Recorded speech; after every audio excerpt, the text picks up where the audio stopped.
With the evolution of civilization, there was an excedent in production. From this excedent, the first exchange relations occurred. First, they occurred by exchange, that is, the exchange of goods without an intermediary good. This relation is very common in tribes and in primitive peoples. A very clear example of exchange is the exchange of figurines to complete the targets of the World Cup. A figurine repeated for you will logically have a greater value for a person who does not have it. And so the exchange relations occurred. For obvious reasons, the exchange is not the most practical way to make exchanges. Not always the good offered was desired by the other party. To solve this problem, a common interest resource, the currency, was adopted. It works as a kind of joker, because theoretically, any material can be used as a currency. However, not everyone has the same value. Why do we use colored paper? Evidently, very abundant resources, such as nickel or paper, are not so efficient exchange mechanisms, because it would be necessary a huge amount of them to make a significant transaction. Following the law of supply and demand, it is not possible that something extremely banal like a piece of paper has relevant value in the free market. So, why do we use state money, since it is not so valuable? This is not a very difficult question to answer. According to Rothbard, in the book What the Government Did with Our Money, the state could not implement its devalued currency suddenly.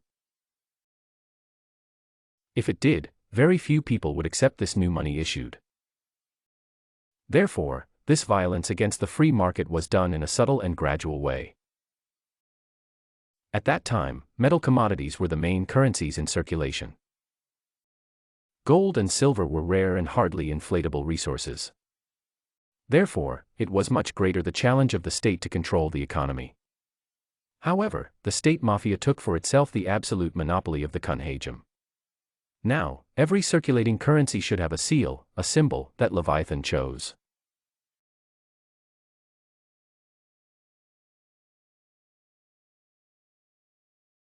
In addition, the states now had the power not to accept foreign currencies, because the wealth was no longer measured by gold, but by the local state currency. With this, we come to the law of Gresham. Thomas Gresham was an English trader who proposed the following.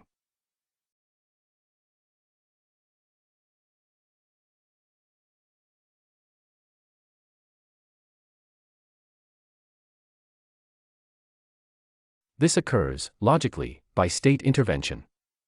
Imagine a society that uses exclusively gold as an exchange mechanism, but the monarch decides that the population should use the crown currency. For this, he prohibits the circulation of gold in his territory and imposes the cost of his money. Although gold is more valued than the monarch's currency, it was artificially undervalued by his prohibition. In fact, why would anyone have something that cannot be used? In this sense, the currency of forced exchange takes the place of gold in the market. Initially, the so-called gold standard was still maintained, which was a relation of how much the state currency represented in gold. However, he was not able to stop the state impulse to inflate the currency more and more. With the control of the cost of money, the Leviathan could expand its tentacles and dominate the whole society. The power to print paper currency gave the state the necessary force to subjugate the whole population. The assistance measures, the free and quality public services and the unbridled increase in the number of public officials could no longer be supported only by direct taxation.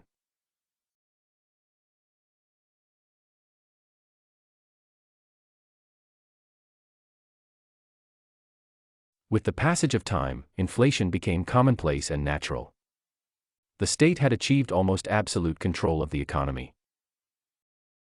Faced with this scenario, you may be wondering, but then why does Bitcoin still circulate?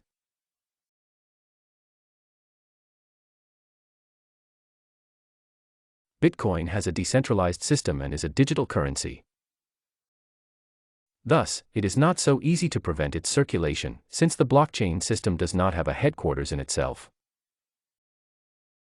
It is because of this that the establishment is totally desperate.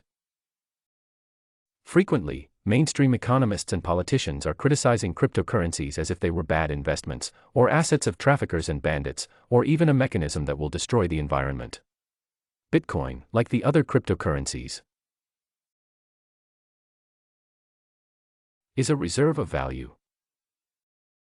It serves so that people do not lose their wealth because of the pen of some stupid politician parasitic.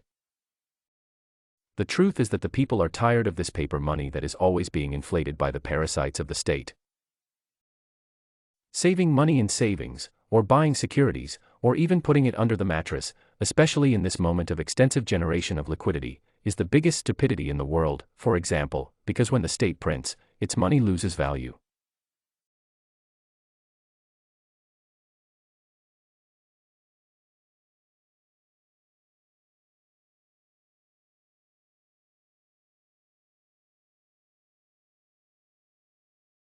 Thanks to technological innovation, we can see with hope a bright and free future of the Leviathan.